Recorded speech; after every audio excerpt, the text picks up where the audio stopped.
Good morning, students. We completed the topic measurement of national income. Today we are going to discuss about the two important terms in national income, nominal GDP and real GDP. We know that GDP is affected by changes in price. When an increase in price level occur, that may lead to an increase in GDP. And when price level decreases, GDP also decreases. The gross domestic product, in which the money value of goods and services is calculated on the basis of current year price, is known as nominal GDP. It is denoted by capital letter GDP. We studied about current year price, base year price, etc. in the last year. When GDP is calculated on the basis of the prices prevailing current year, that is the year in which that goods are produced, is known as nominal GDP. And the value of GDP, in which the money value of all goods and services produced is calculated on the basis of the prices prevailing in the base year, is known as real GDP. This real GDP is denoted by small letter GDP. രണ്ട് തരത്തിലുള്ള GDP ആണുള്ളത്, nominal GDP and real GDP. Nominal GDP എന്ന് പറഞ്ഞാൽ current year പ്രൈസിൽ സാധനങ്ങളുടെ value കണക്കാക്കുമ്പോൾ ആ GDPനെ പറയുന്ന പേരാണ് nominal GDP. Current year price എന്ന് പറഞ്ഞാൽ എന്താ? അതാത് വർഷം പ്രൊഡക്ഷൻ നടത്തിയ അതേ വർഷത്തെ വാല്യൂ, അതിൻ്റെ മൂല്യം കണക്കാക്കുമ്പോഴാണ് കറണ്ട് ഇയർ പ്രൈസ് എന്ന് പറയുന്നത്. ബേസ് ഇയർ പ്രൈസിനെ അടിസ്ഥാനമാക്കി GDP കണക്കാക്കുമ്പോൾ അതിനെ പറയുന്നതാണ് റിയൽ GDP. റിയൽ GDPയെ സൂചിപ്പിക്കാൻ നമ്മൾ സ്മോൾ ലെറ്റർ GDP ഉപയോഗിക്കുന്നു. The next term is GDP deflator.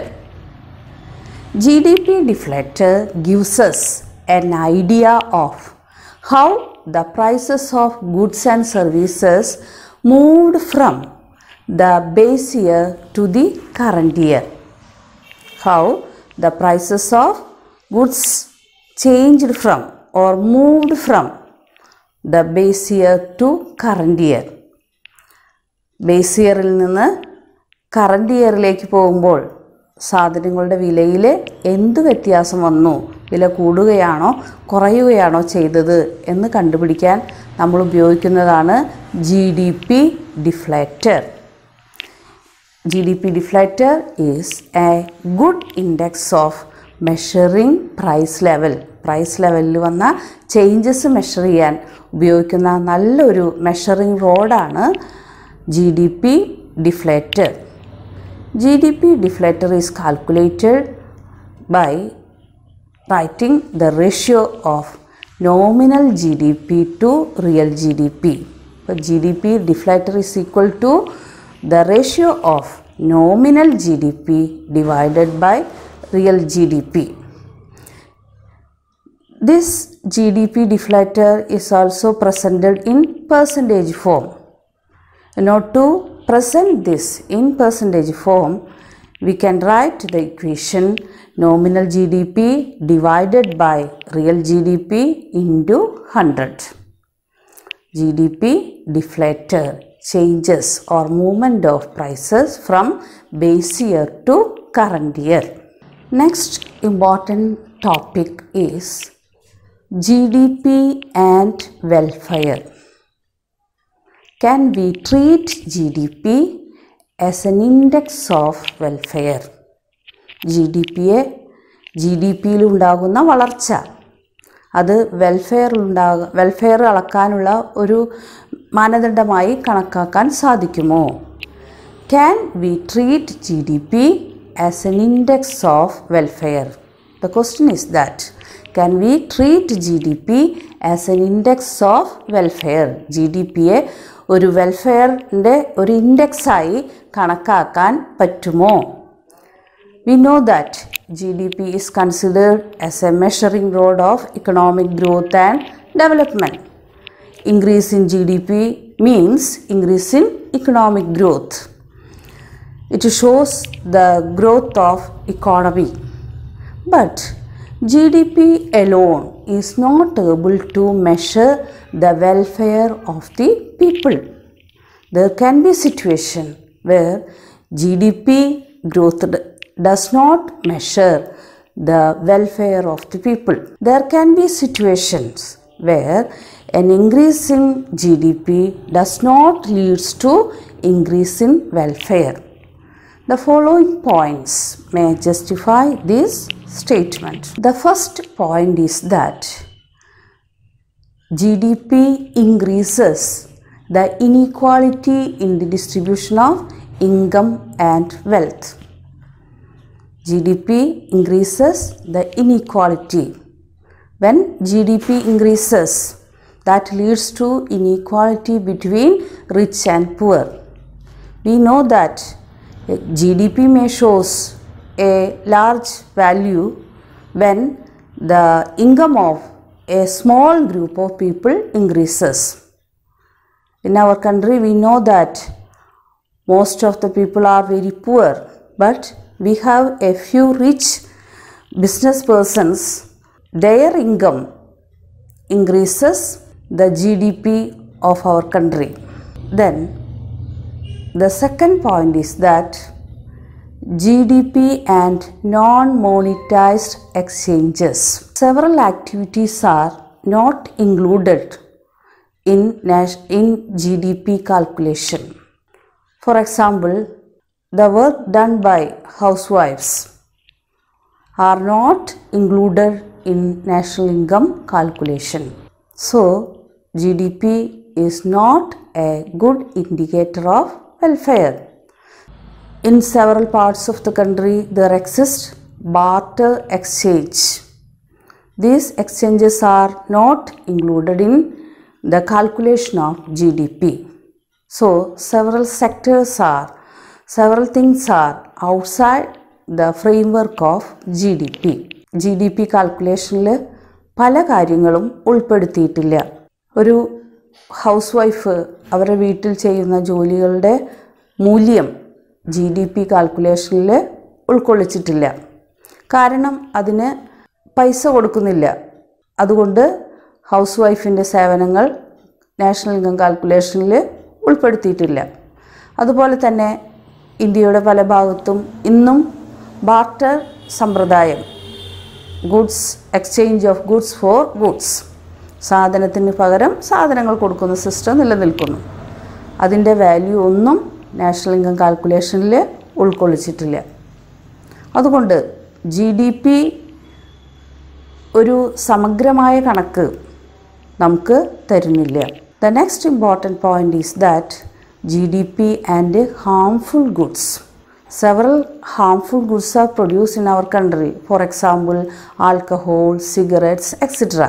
The income from the production of that harmful things included in GDP calculation. These goods do not increases the welfare of the people. So, GDP is not a good index of welfare. പല സാധനങ്ങളുടെയും ഉൽപാദനം, ആരോഗ്യത്തിന് ഹാനികരമായ പല ഉൽപ്പന്നങ്ങളും നമ്മൾ ഉണ്ടാക്കി വിൽക്കുന്നുണ്ട്. Alcohol, cigarettes മുതലായവ. അവയിൽ നിന്നുള്ള വരുമാനം ഉയർന്നുകൊണ്ടേയിരിക്കുന്നു. അത് ജനങ്ങൾക്ക് ദോഷകരമായി ഭവിക്കുന്ന ഒന്നാണ്. ജനങ്ങൾക്ക് അതിൽ നിന്നൊരു നേട്ടം കിട്ടുന്നില്ല. പക്ഷേ ഗവൺമെൻറ്റിന് വലിയ ഒരു വരുമാന മാർഗമാണ് ഇത്തരം ഗുഡ്സിൻ്റെ ഉൽപ്പാദനം. അപ്പോൾ ഇതിൽ നിന്ന് കിട്ടുന്ന വരുമാനം നോക്കിയിട്ട് നമുക്ക് ജനങ്ങൾക്ക് ക്ഷേമമുണ്ട്, അവർക്ക് നേട്ടങ്ങൾ ഉണ്ടാക്കുന്നു എന്ന് പറയാൻ സാധിക്കുകയില്ല. GDP and externalities is another point of consideration. What you mean by externalities? Externalities are unintended consequences of an action. There are harmful externalities and beneficial externalities. Externalities means unintended consequences of an action.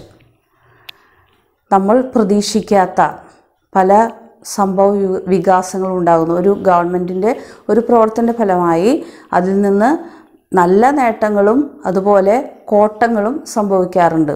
ഗുണകരമായ മാറ്റങ്ങളും ഗുണകരമല്ലാത്ത മാറ്റങ്ങളും ഉണ്ടാകുന്നു. അതിനെയാണ് externalities എന്ന് പറയുന്നത്. For example, ഒരു നല്ല road, വലിയ റോഡ് സൗകര്യങ്ങളില്ലാത്ത ഒരു സ്ഥലത്ത് ഒരു നല്ല നാഷണൽ ഹൈവേ, നല്ലൊരു റോഡ് വരുമ്പോൾ ആ റോഡിൻ്റെ ഇരുവശത്തുമുള്ള ഭൂമിയുടെ വില പെട്ടെന്ന് വർദ്ധിക്കുന്നു. അതൊരു ബെനിഫിഷ്യൽ എക്സ്റ്റേണാലിറ്റിയാണ്. ഗവൺമെൻറ്റിൻ്റെ ആ പ്രവർത്തനത്തിൻ്റെ ഫലമായിട്ട് അവിടെ ഭൂമിക്ക് നല്ല വില കിട്ടുന്നു. അതുപോലെ തന്നെ നല്ല ഒരു IT പാർക്ക് ഒരു സ്ഥലത്ത് സ്ഥാപിക്കുമ്പോൾ അവിടെയുള്ള പല ഇൻഫ്രാസ്ട്രക്ചർ ഡെവലപ്മെൻറ്റും ഉണ്ടാകുന്നു. ഇതെല്ലാം ബെനിഫിഷ്യൽ എക്സ്റ്റേണാലിറ്റീസിൻ്റെ ഉദാഹരണങ്ങളാണ്. അടുത്തത് ഹാംഫുൾ എക്സ്റ്റേണാലിറ്റീസ്.